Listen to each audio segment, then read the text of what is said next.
Emperor Manuel Komnenos had a plan.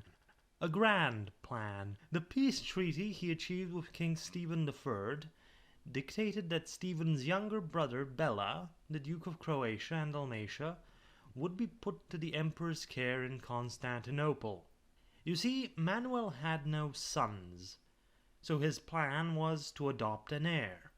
Manuel had Bela educated in the finest Byzantine fashion, betrothed him to his daughter, gave him the title of imperial despot, and named him Alexios. Should by any chance Stephen III die at any point, Bela would be the heir to Stephen's throne, and in one fell swoop Byzantium and the realm of Saint Stephen would be united, making this the biggest imperial expansion since the days of Justinian. But the plan did not go exactly as he first thought of it. First, Stephen and Manuel started to fight over who would get Dalmatia, Manuel claiming that since Bela, Alexios, was Duke of Croatia and Dalmatia, those lands should belong to him now.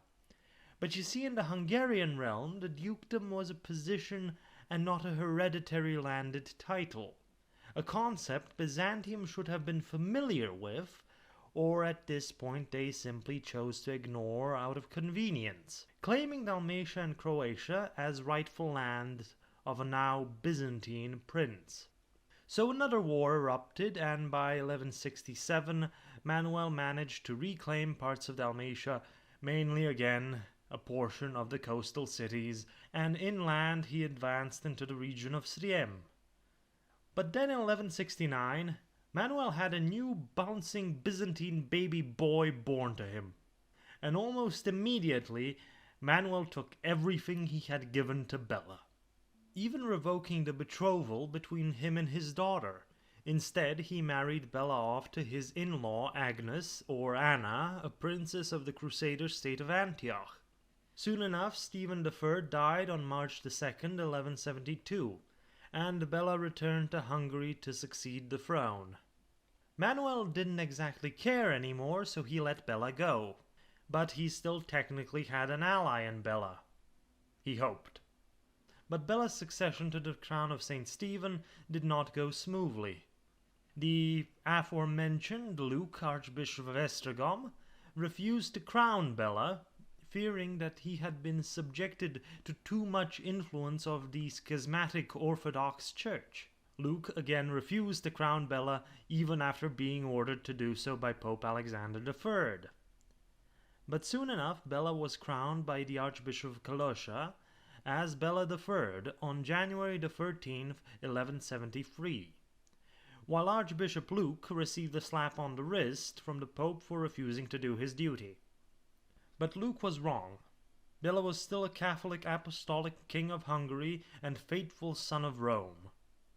Bela's Byzantine education built on his more natural talents for the job, making him one of the most effective rulers since the days of Ladislav and Koloman.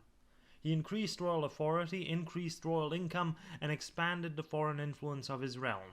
In 1180, Manuel Komnenos died, and soon Byzantium started to collapse. The princedom of Serbia under Prince Stephen Nemanja emerged, and even Bulgaria had awoken to rebel again. Bela III used those opportunities to take back Srem and parts of Dalmatia that Manuel had taken in his name. He struck further into imperial territory, but nothing lasting emerged from that. After the Komnenos dynasty fell from the imperial throne and peace was again established with Bela, Bela married his daughter Margaret to Emperor Isaac Angelus. He also cultivated good relations with the West. After his first wife died, he married Marguerite, the sister of King Philippe II of France. In 1189, Bela graciously received Emperor Friedrich Barbarossa at his court, as the emperor was heading out for the Third Crusade. During the emperor's stay, Bela III allowed one of his younger brothers, Geza, who was locked up for conspiracy, to depart with the Crusaders as his repentance. Geza fought in the Holy Land with his own contingent of Crusaders, and he lived out the rest of his life there. Another adventure was Bela III's attempt to install his younger son Andrew as Duke of Galicia in Poland. But the brash Andrew messed the whole thing up after he didn't stop his troops from desecrating Orthodox churches and looting, leading to the population kicking him out within 2 years. And this is not the last we will hear of our good friend Andrew. Bela III died on the 23rd of April 1196, succeeded by his son Emeric.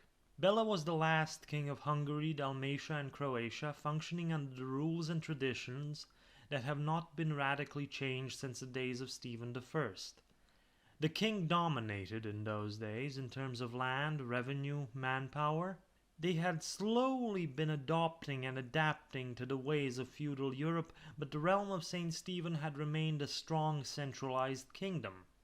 Power was centralized in the person of the king and the king's council. Most great titles and positions were made by royal appointment and not hereditary, which also meant that the king could remove people from those positions at any point he wished. Bela was the last strong king to effectively function under such a system of almost unquestioned royal authority. All that was to change very, very soon. Meanwhile, during Bela's reign, another Croatian noble family reached its peak. The Klaić dynasty controlled coastal areas quite far away from central royal control, but they still swore vassalage and received protection from the king of Hungary, Croatia and Dalmatia. Their main source of revenue was an extortion racket along naval trading routes, in other words piracy, attacking whatever came through their territory, be it Venetian, Papal or any other ship. This of course made them a lot of enemies, but this was their dynastic peak. They did not go extinct, but over the course of the next 100 years, the dynasty lost most of its great holdings, the last of which in 1280 to another aforementioned noble dynasty, the Lords of Bribir.